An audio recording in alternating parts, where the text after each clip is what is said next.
Yung improve, I have no interest in improving these people.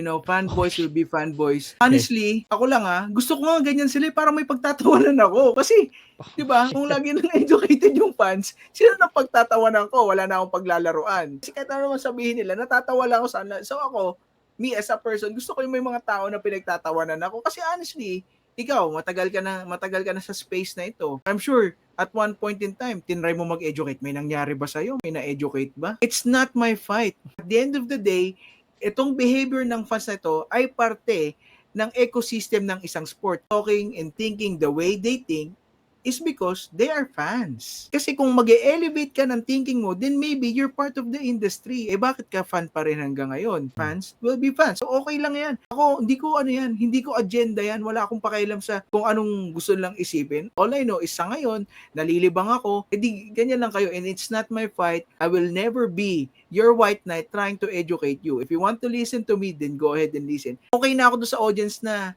open-minded.